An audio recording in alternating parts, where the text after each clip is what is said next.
All right, there we go. Some good crowd joining in. We'll get started.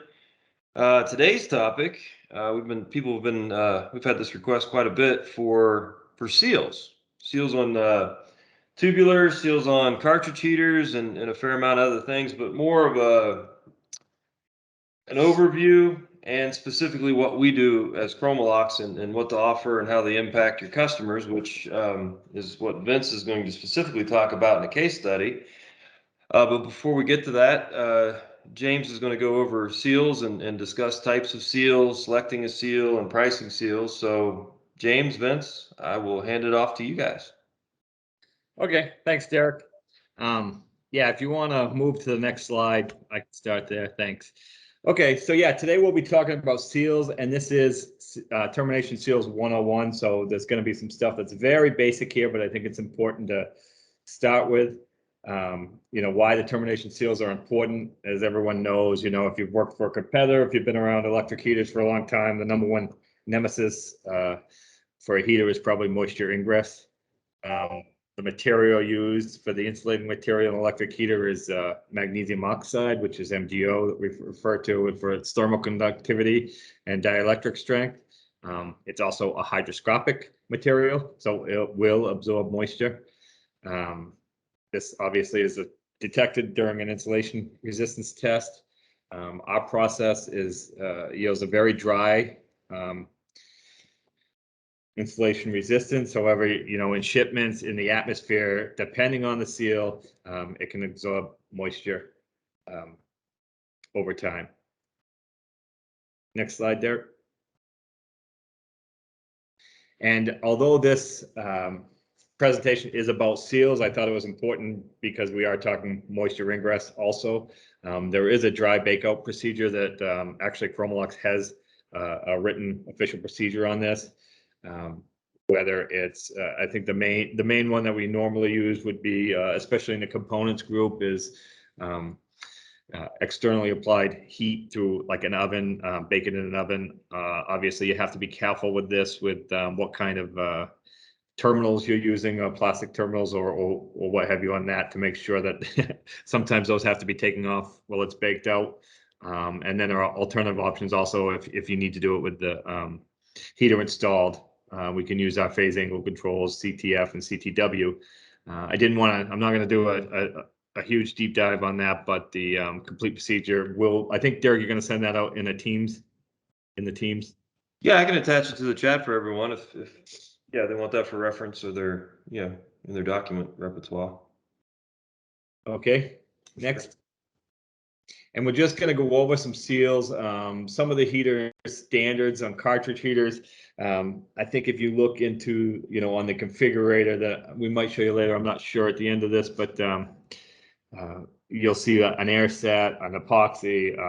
I think the seal that you'll normally get is what we call a paper mesh mixed with cement. That's the standard. If there's no moisture ingress issues, that's probably what you'll get if you just order a standard cartridge heater. And then on the tubulars, next one, there you go. You'd get a stacked ceramic. This is just kind of if you can see on that slide, it's stacked ceramic washers. That's a standard tubular terminal, and it's not technically a seal, so you wouldn't get that. So if you have moisture ingress, you have an application that you're going to have moisture ingress, or even if it's in a location where it's humid, you might want to consider something a little bit extra with an epoxy RTV seal. Next one, termination seals and types. I think Alan Holm provided me with most of this information. So just a shout out to him and thank you. And as he said, there have been hundreds of materials used for sealing. We have hundreds in our manufacturing buildings. They basically boil down to three categories, as you can see on the bottom here: hermetic, epoxy, and RTV silicone seals. We'll go through these from best to worst, or best to just ordinary, I should say, not worst. I don't want to use that. All right, hermetic ceramic to metal seals. This is actually technically the only seal there is. The rest are what we call probably moisture barriers. This is an actual seal, and it's the absolute best that we can offer. It can withstand ambient temps of 1,000 F. You know, it holds its insulation resistance.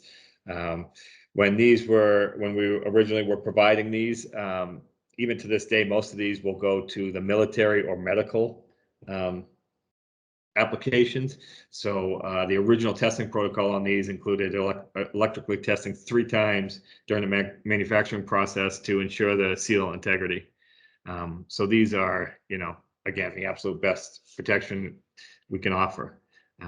Obviously, the disadvantages of this is extremely high material and labor costs. I mean, if you're talking about you know, being competitive on a cartridge heater design, you know, you're going to add multiple times to the cost on having a hermetic seal on a tubular or cartridge heater. And there are only 2 element sizes available for this. So, I mean, it is the absolute best, but there are obviously, it's a huge price and labor costs. Then the next one would be the epoxy seals.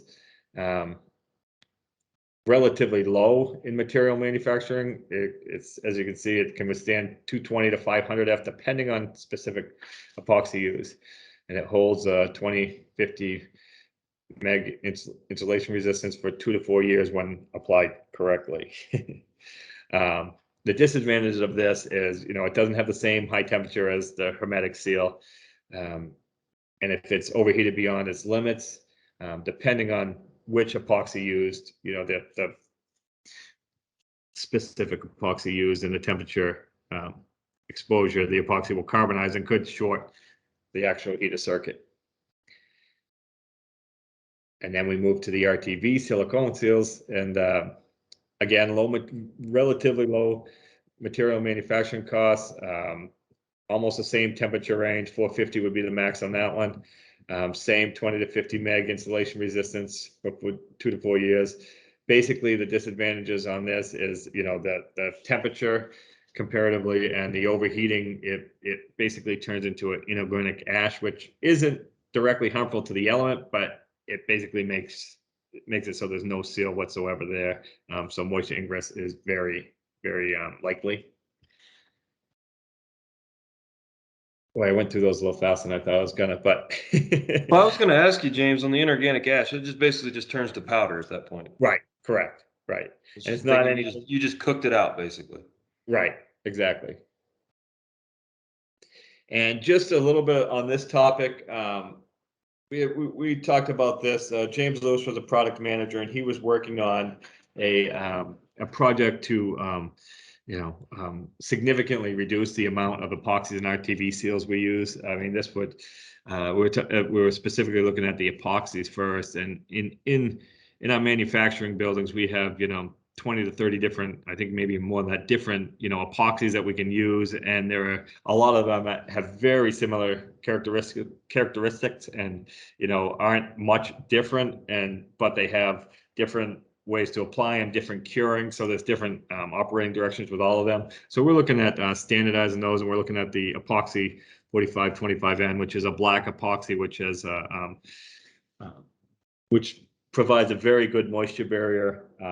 Also is relatively inexpensive, and it has been very effective recently with some applications that were having moisture ingress. So there are projects going on like that, so just be aware. I think that our internally, our application engineers are very astute on, especially if you talk to someone like Alan Hone or Renee Leroy. They're very astute on our seals and what works best, and they have multiple years of experience on applications and what seals have worked and what seals haven't. So never be afraid to rely on them internally for some suggestions on that.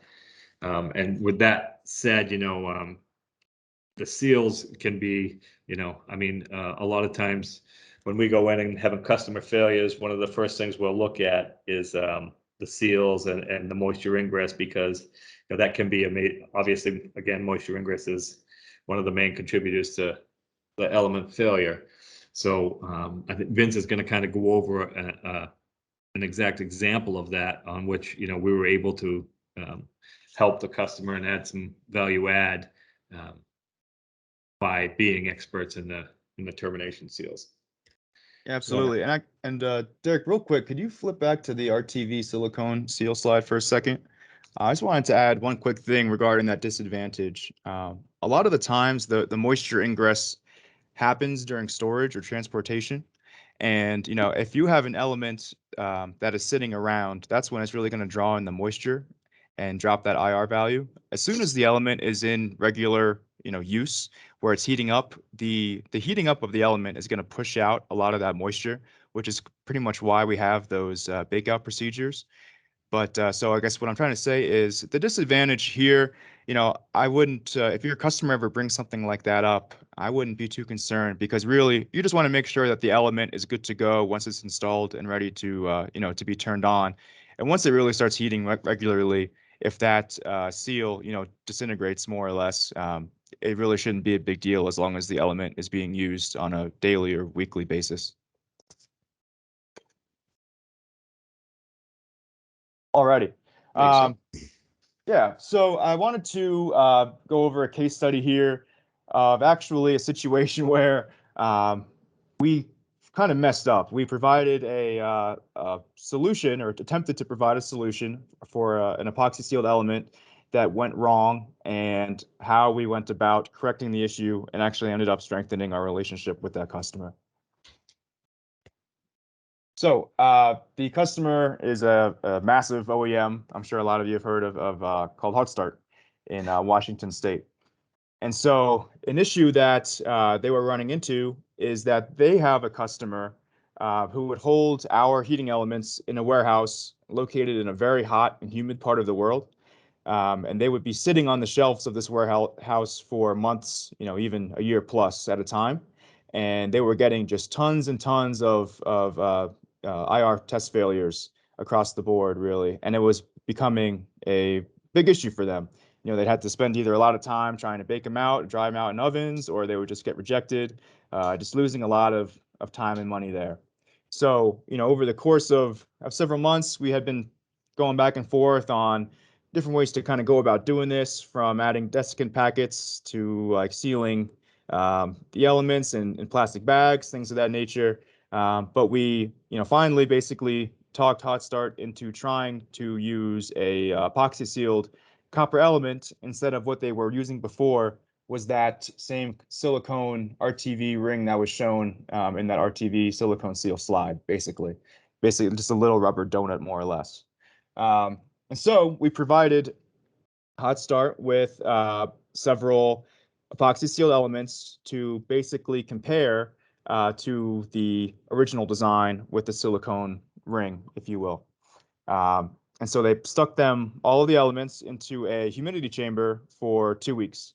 And they tested the IR, the insulation resistance, both before they put them in the chamber and after 1 week and after 2 weeks.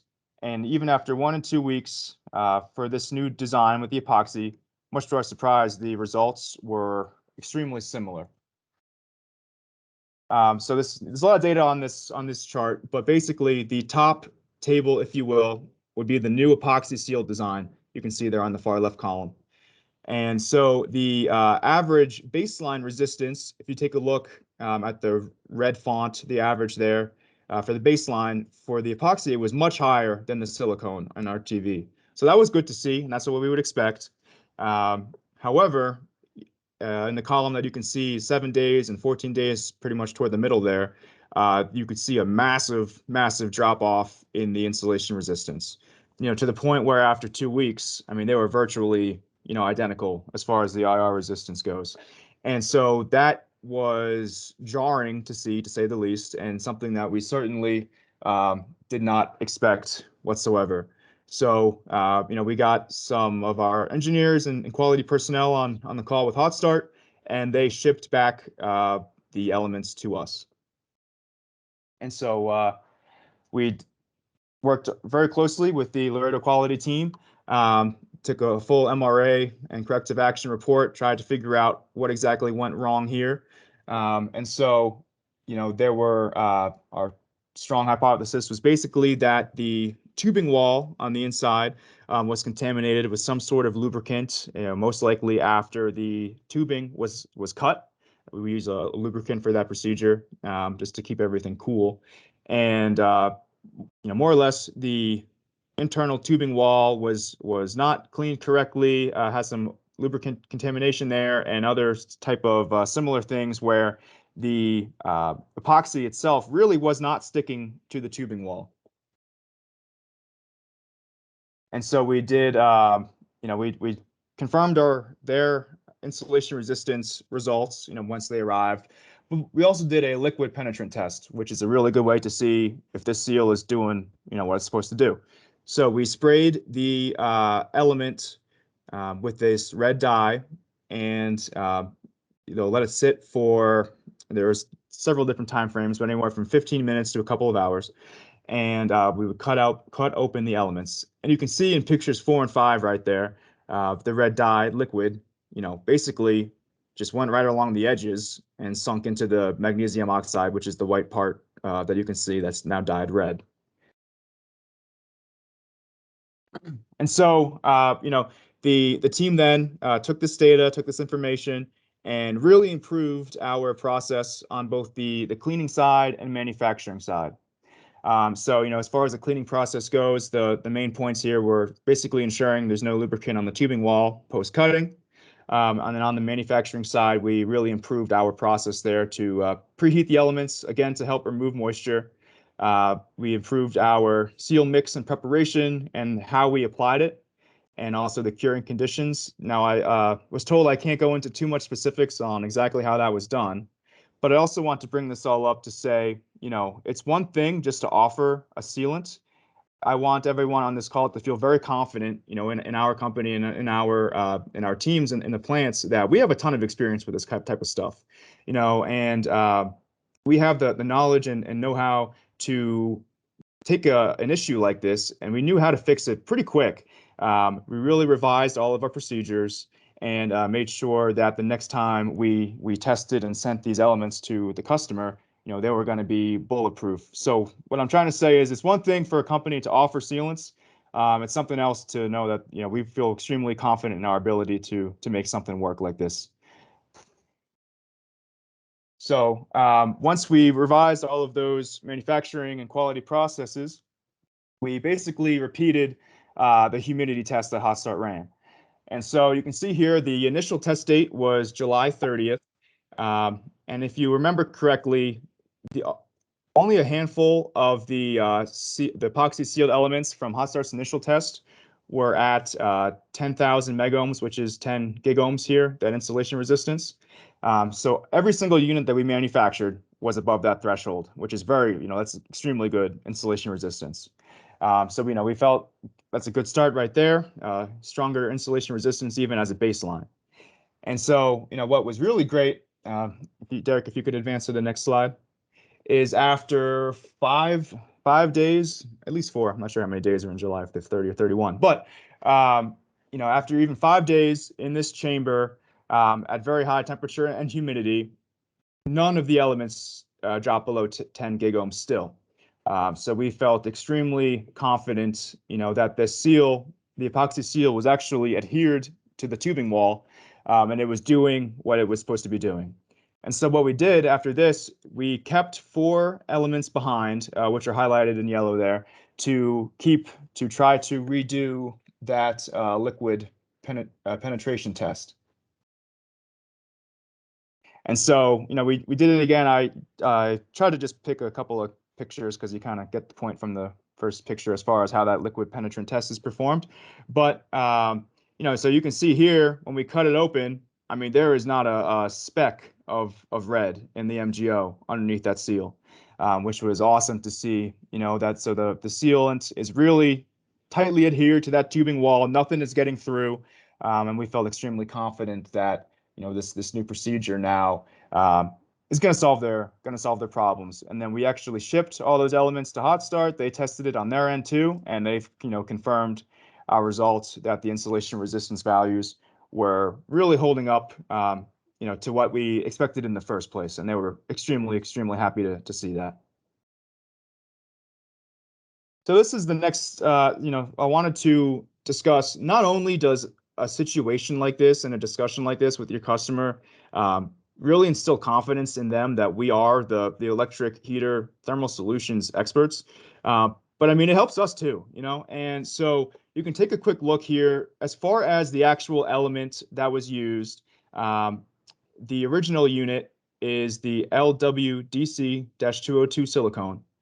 And so they bought, over 2,000 of these units. You can see the unit price there. It's quite low because Hot Start buys a bazillion elements. And you can take a look at our total 2020 bookings for that particular unit. And now with this epoxy, I mean, it's a decent cost adder. And I mean, if you even have sort of a mid-size OEM, it's probably going to be even more of an adder for you since the volume there will be lower. But you can see just for that one part number, if they were to purchase all of that with the epoxy seal at the new unit price, I mean, that's, an additional over $1,000 for that one part. And the table below that is basically extrapolating. Conservatively, Hot Start buys about 90,000 heating elements from us a year. And so if you were to use that same cost adder, just as a big assumption there, same unit price as all the one part. But if you were to use that cost adder with the epoxy, I mean, that's a $50,000 of additional bookings that you can get for that one account. And now, if you keep extrapolating these numbers as far as OEMs that require some sort of advanced sealant like this or used around any sort of moisture or there's a moisture ingress concerns, or you can use this information to try to get new customers that might be having installation resistance issues with a supplier, that might have a pretty good unit price compared to us, but if they're running into a ton of issues like this, I mean, they would most likely be interested in looking at a slightly higher cost, better quality supplier like Chromalox. More money and better products. More money, better products, more trust and communication, between us and our customers. I think that's a win-win right there. And on top of all that, you don't have to deal with as many MRAs. I mean, who could ask for more than that? Less headaches. Yes. Yeah, Vince, I think that's a really good case study, just as an example of providing value, right? A true advantage. Nicely done. exactly. I mean, I think it's a very good presentation on how, whether it's sealants or whatever, how we can value add with even, because specifically in components, it can be very price driven and frustrating at times. But this is an area where we can step forward and build a relationship and kind of show our worth. Well, and you touched on a little bit in your beginning, James, with the variety of seals we have. I mean, we're kind of, I guess, changing our processes and limiting our supply, kind of a one seal to cover all applications, right? So we're making a lot of advances that way too. Yeah, and then not necessarily one seal, but yeah, definitely. But I mean, and less number of seals, we'll say. yeah, without giving up our quality, it would be, instead of some lower quality seals, we'd probably just move to a high quality seal for a standard.